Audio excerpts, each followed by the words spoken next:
Okay, I think we're a few people taking their seats. Perfect. A few more. Some more seats if you want to sit down. Okay, we're good to go. Thank you everyone for being here today and for everybody who's watching online virtually. I was kind of asked a little bit later in the day to moderate this panel, but I'm really glad that I was, because I think one thing that's quite obvious from the attendance here and the lineup we've got is that there's never been the global interest or potential in women's football that there is right now. We're in a really fortunate time. We have a combination of a few factors helping this. We have, across Europe and the world, we have domestic seasons just getting underway. These will then follow and roll into the European Championships next year in England, which will then roll into another season, which I'm sure will be a success as well. And then after that, the Women's World Cup. All these competitions will have more eyes on them than ever, thanks to a combination of improved sponsorship deals, new rights deals globally, and the increased star power of their players.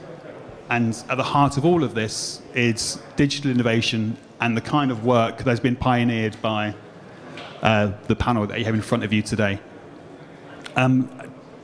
Before we get going, I just wanted to open it up and just let everybody just do a very small introduction about who they are and why they're here today. Giuliano, would you mind starting? No, normally, I should leave the floor to... I'm going from my side, going across there. Okay. You're the only one. We'll leave it to you. Yeah.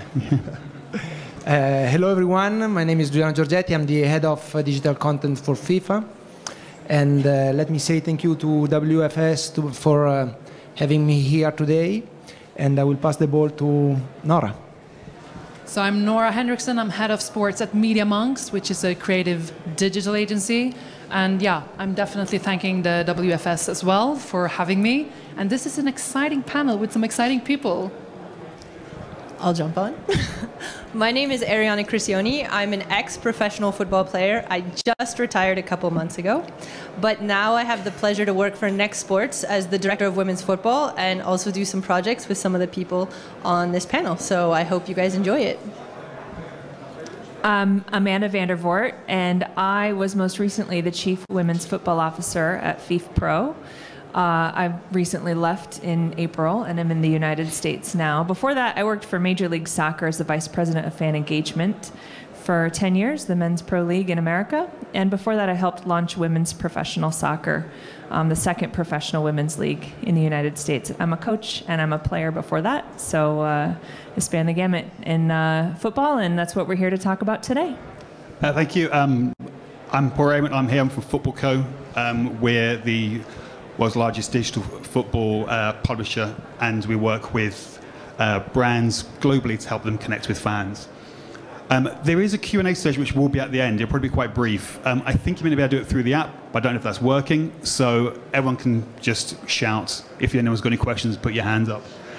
To get things going, I'd like to just ask the first question of, there's always a comparison, obviously, between the men's game and the women's game. But do you feel there are advantages for where the women's game is in terms of being able to be nimble and innovative that maybe the men's game doesn't have at the moment? I do think so, because I don't think that you have to follow the same blueprint, and I don't think that you should. I also think that there is a certain way of engaging with fans from the players' perspective, but also the people representing the players. So sometimes I feel like the people representing the female players, they understand how to engage and to be part of a narrative, whilst many of the people representing men's players still are kind of more protective of their talent. And I also think, like, for example, I think that when Magdalena Eriksson in Chelsea, she posted this picture of her and Pernilla Harder kissing, right? They are two nationalities. It was during the World Cup. And she did post that on her own Instagram. And then she just went offline, you know, because it was a tournament. And she didn't even understand how viral that picture was until many days later, when she was back on her phone and, you know, understood that. So it's kind of interesting to see that there is kind of a authenticity that I think needs to be very well catered, because that is also a valuable asset for the football business and also for the brands supporting. Paul, can I jump in on that though too? I thought you might when you said that. No, I do. I think it's really important that we stop comparing the women's game to the men's game. It's an obvious thing that we're going to talk about, but we really need to start looking at the history of the men's game. The men's game has been around theoretically for over 100 years. For any of you that don't know, 1908 was the first year that men's were allowed to play in the Olympics. Women did not enter until 1996 was the first time the Olympics allowed women to play. That means that in this past Olympics, the men had been on the stage for 112 years, and the women had been there for 24. So why are we comparing the two things? Yes, it's the same sport, but we're not playing by the same rules. And so when it comes to content, women are able to show themselves differently, and they're able to give more to the fans, and they're more approachable. And as Nora was saying, there's just more to be there. And so we can be more innovative. And it's a word, obviously, that we throw around. But with women, we can do this, and we can also test the water. If there's something that you're not sure would go, I don't want to use this as a petri dish, but the women are more open to trying things and engaging different brands and using their own platforms to promote things. And so I just think that we need to, while we're all playing football, we have to stop. Why do the men make this much money and the women make that? Why do they like this and that? Stop doing it. Just, it's football, and we can all be a part of it in our own way. And would that segue quite nicely into the work that yourself and Giuliano have been doing with FIFA, if you wouldn't mind kind of educating the audience about what you've been up to? Should I start? All right. So we've been working together, not only a coincidence, but I think the first piece of content we released was around International Women's Day. So we have a couple of months that we've been working together to create content for the social media channels of FIFA that really kind of elevates this connection that we're talking about, involves players more, because this is really a value that should grow channels and eventually also grow the value of rights. So I think it's really an interesting project to be building together with you. I totally agree. I think it's important to provide a little bit of context. That's why FIFA is investing time, energy, budget to create a dedicated workflow, a dedicated process just for women's football. This is quite important. It's true that we don't have to compare, but there are two different, from a commercial point of view, two different products. If we talk about men and if we talk about women, for sure on the men's side and on the social media, on the digital side, we're talking much more to protect an existing commercial product. If we talk about this on the women's side, it's something that we have to create. We have to uplift. We have to engage with the right audience. We need to find the right tone of voice on our channels. So, and again, that's why it's for us important to work with a dedicated workflow and project on women's football. Thank you. Why we always discuss kind of the disparity between the men's game and the women's game, the finances that are involved. There's still a disparity as well between those in the women's game who are, in terms of clubs, bringing in a lot of revenue and those are bringing in less, even with the same divisions. Do you feel that when it comes to finances, that has a direct impact on what they can do in terms of digital content, or is that less of a factor? I'm looking across. Yeah. You want to go, or should I? While I'm listening to the dialogue, I actually am reflecting on this conversation regarding men's and women's football and the comparison. I started my career in professional football in women's football in 2008. And when I left women's professional football, I went to the men's pro league in America, and I thought, I'm going to learn everything I can in men's professional football so that I can at some point apply it back into the women's game, which was part of my journey coming back to FIFPRO when I did in 2019. So I think the comparisons and being in both industries is maybe how I look at it. There's a men's industry and a women's industry, but I think it's natural to compare. I agree that we need to change the dialogue around comparison, but I think it's a natural thing because we're talking about the game. as a whole, but looking at the industries as maybe women's football being more nascent, to your point about the length that women's football has existed, or the way we have to address digital content, or the way we can work with players.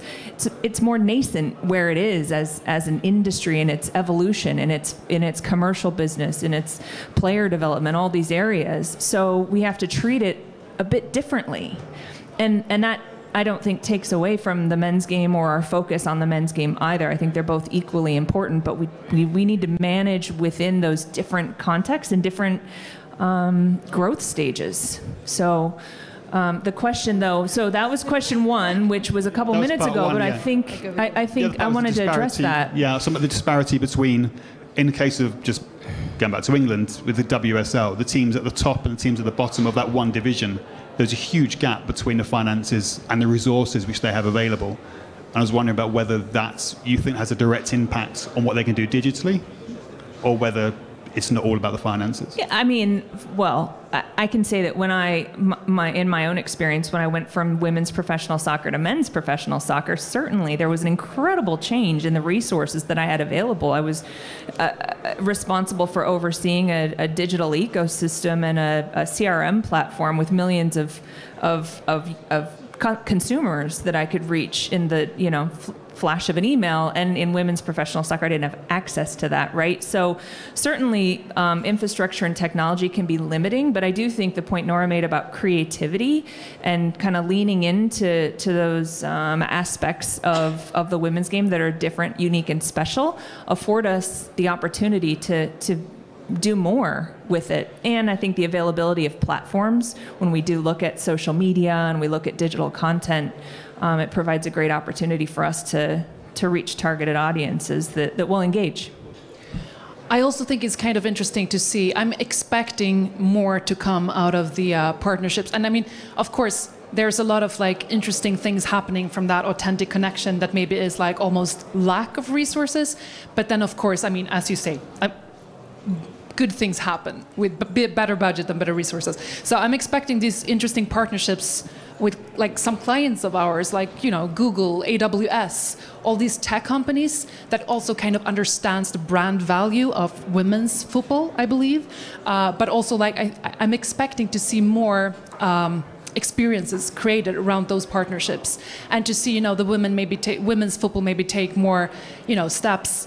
Would it be the metaverse? Is it other touch points? Is it growing in an innovative way, which is also kind of part of your thinking at FIFA, as I know. But I think that's super interesting to see where those partnerships are not only kind of being the old, if I may say, old school sponsorships where money are being exchanged, but rather to tap into that value and create experiences that also is reaching, I think, the less traditional sports audience. So, watch that space, I'd say. And if I may, and this is at least the digital content point of view at FIFA, that we are trying to treat the two different products with the same energy, effort, and investment. Then there are two different capabilities in terms of, or let's say that there are two different strategies to create the product. And again, maybe on the men's side, because the commercial product is already there, we are trying to protect the IP. On the women's side, we are trying to increase the audience. We are trying to be more creative, more innovative. But in terms of budget, resources, headcounts, we are trying to equalize this kind of approach. Sorry, I'm going to go too. Well, we're just going to all four of us in on this question.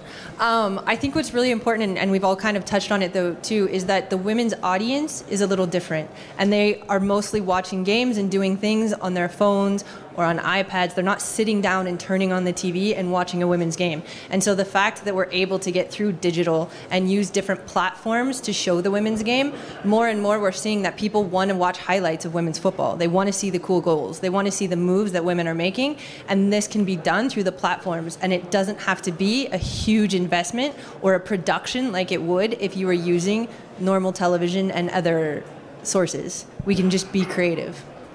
So on that note then, would you say that despite the fanfare around OTT platforms getting involved and the increased rights deals, that's not as important as maybe is being made out, and you can achieve more through social and through clips and TikTok or Twitter, etc.? I don't know if I would say you can completely achieve more because we don't have the numbers, and again, we haven't been around long enough to really have the data.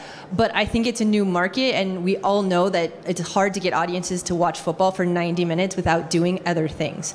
So if we can get interesting content that keeps them engaged during the week up to the matches, and then if they don't watch the whole match but post-match they're watching certain clips, it's really important, and it's also going to help the sponsors to get their name out there, and we need the sponsors, and that's where the money is going to come from women's football. So I think there's a lot going on there, but the OTT platforms are definitely pushing the women's game forward.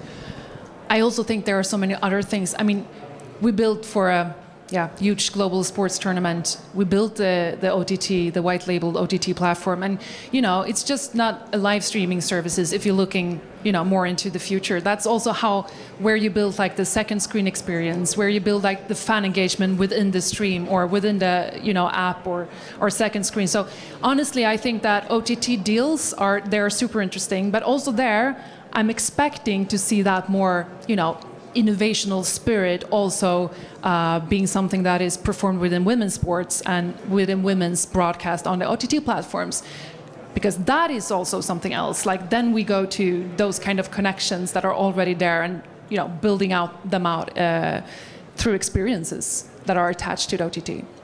So where are you seeing women's football fans engaging with this content, and which platforms primarily? I mean, does it index younger? Are we going towards families? Is that just a cliche? Oh, well, I think that's super interesting. I'm wondering what she's going to say. But I mean, we've done a lot of research, both on a global level and on, more local level with clients that we've been working with. And I mean, it's still a predominantly male audience, so I think that perception is kind of wrong.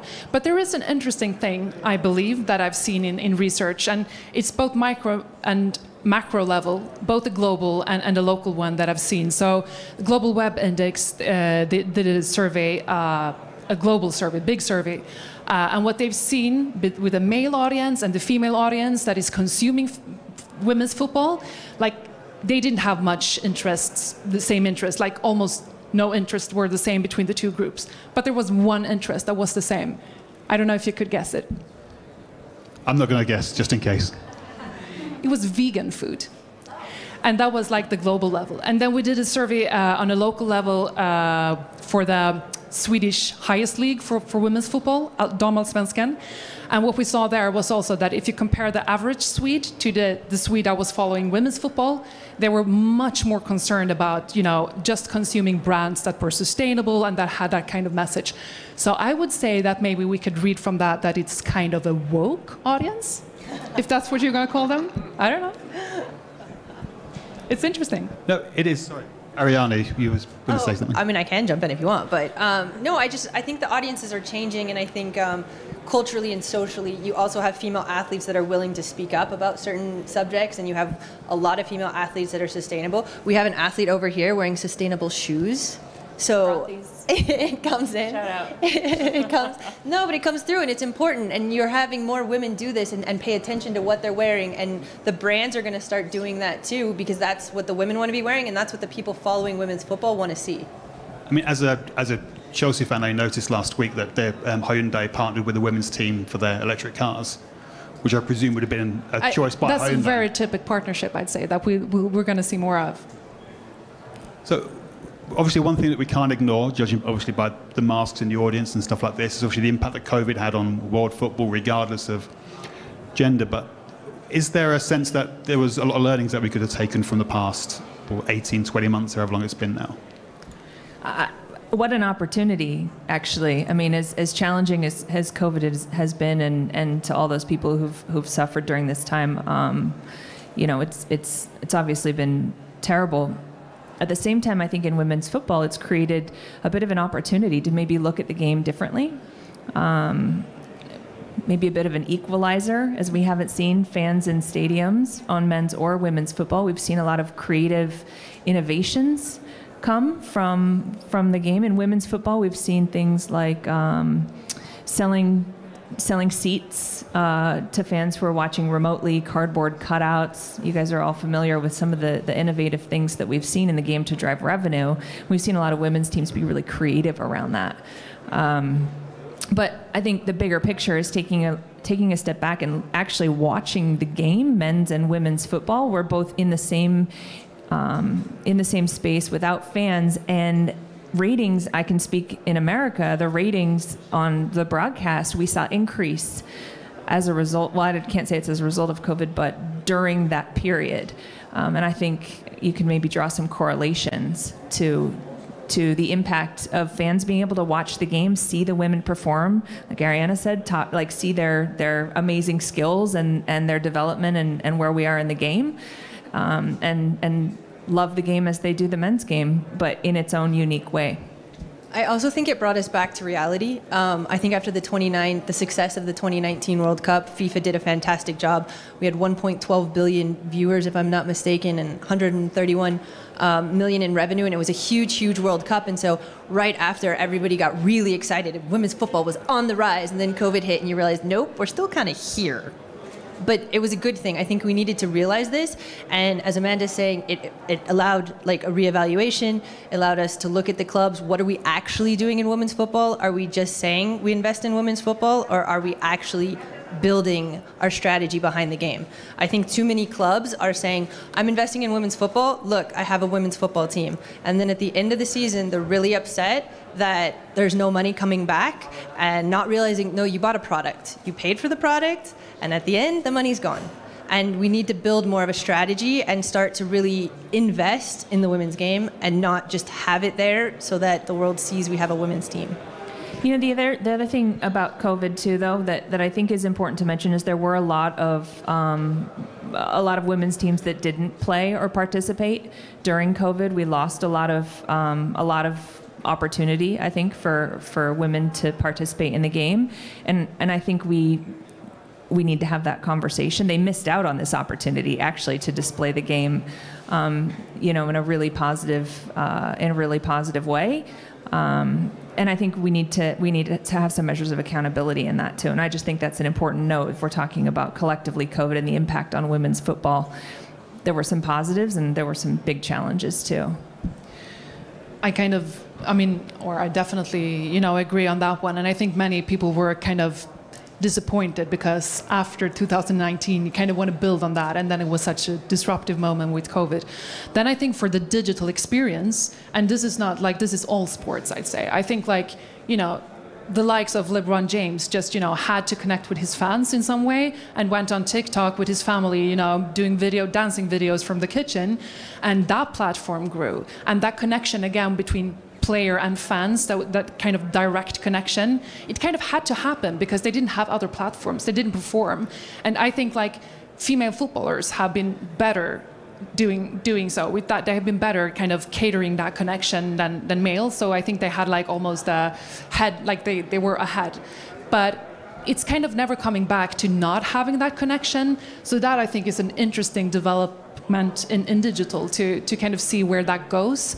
And this is also something that if you talk about players as products, I don't know, but then I think that there are some really, really strong ones within the female football space.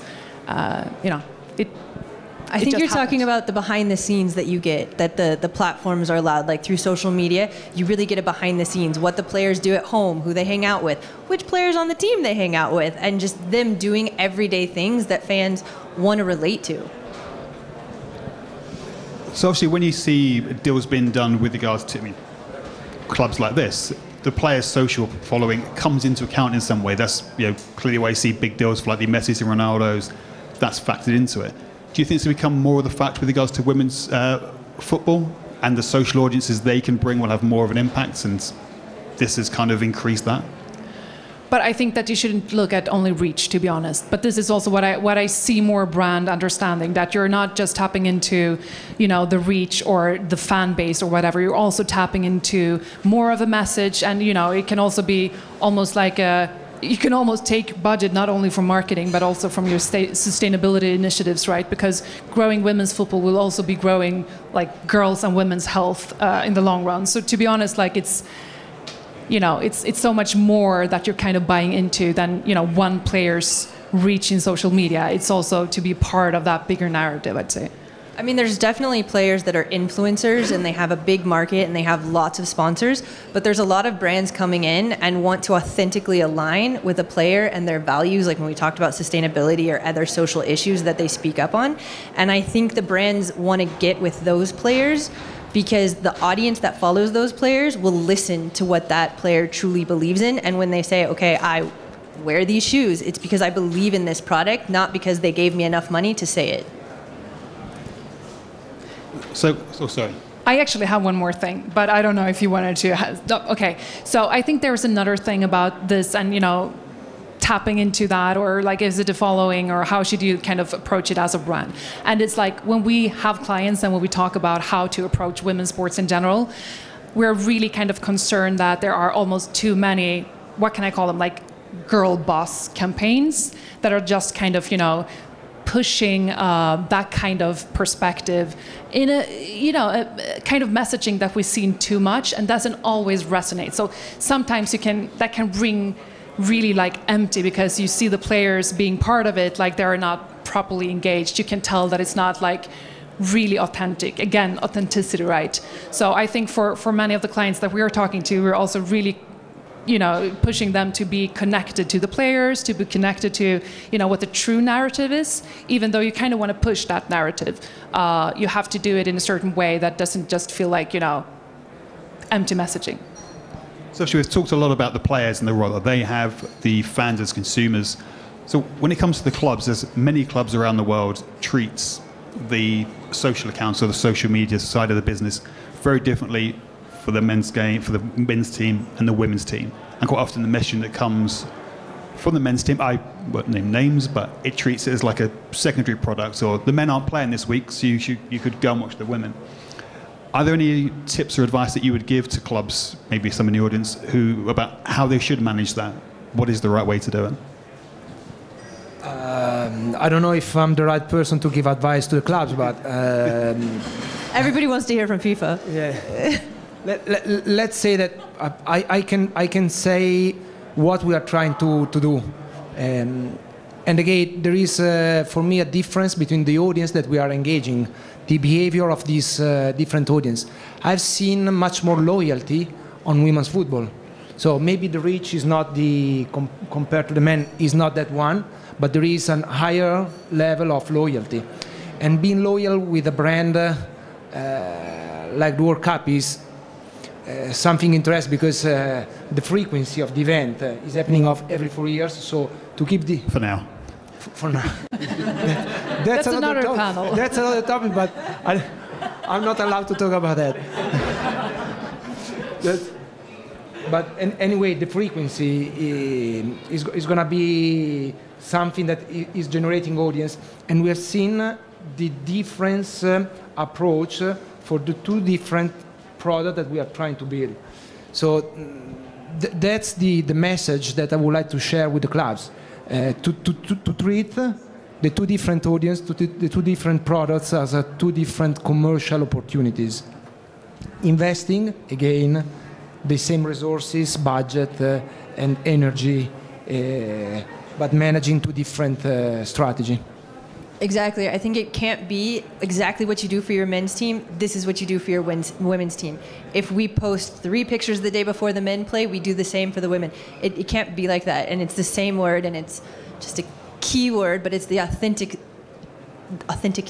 of the women's team, like which players care about certain things. And also it's super important, the resources, and it's not the finance, it's the human resources that go behind it that are actually following the women's team. They know the women's players, they're putting out content that engages the audience, and it's not just because the men did it this way, this is how we have to do our women's team. I love that, the resourcing. That would be my advice. Number 1, hire people to run it. I spent my last 3 years at Major League Soccer doing a lot of work around fan engagement, specifically fan development. I'm a growth marketer at the end of the day, and I'm always looking for opportunities to reach new audiences. And I think as we look at digital content at the club level, there's two things that I would advise. One is what are the needs of your fans? Like, what are they connecting to? So we've talked a lot about the content and the authenticity of these female players, understanding as a club marketer, a club digital person, a club executive, what do your fans look for? Why are they fans of your club? What is it? Is it a connection to your local community? Is it the values that you as a club bring to the table? Is it the amazing stadium atmosphere that you've created in your club? So if those are things that drive connection to your fans, highlight and emphasize those within your content. And bring, especially if we're talking about women's football, bring your women players into that. So you're driving that connection both between women's football, the things your fans need and engage in, and then ultimately driving the growth of your platform. The other thing I would say is audience, targeted audiences. We've talked a lot about needs up here, or about audience composition. Maybe they're more loyal, maybe they're more women, maybe they're more men. I don't know. Every club's going to have a different audience. So I think understanding the back end, hire the people who do analytics, and then can translate that to the people who do the content. Because the people who do the content may need a little bit more understanding about the data, the insights, the analytics, and translating that into how many times do I post a day, how much content do I create, what is the need that I'm addressing through the content that I'm creating here that's going to drive and grow the female audience. So those would be my three recommendations, actually: staffing, needs of your audience, and data and analytics.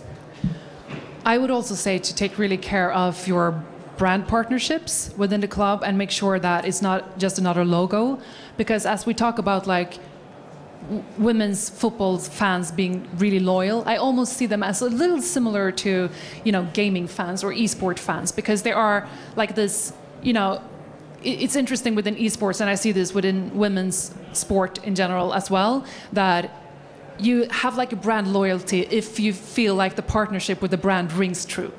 So you can never just like push a brand, for example, with esports. That doesn't make sense. That is just a logo. They're kind of allergic to that.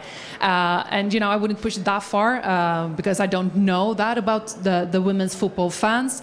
But I think there is this loyalty that also Giuliano is talking about, and that you really should make sure that the brands that are sponsoring, that they are kind of, part of that, and that you make experiences and that you make content that supports that, so that, you can get more partnerships eventually because you can measure the success, but also to really take care of that connection.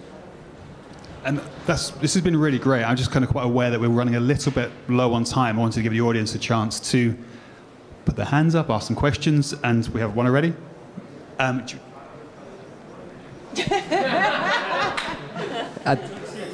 That's okay. I think also because of the virtual viewers, it'll be better to understand. No, thanks obviously for the insights. Very interesting.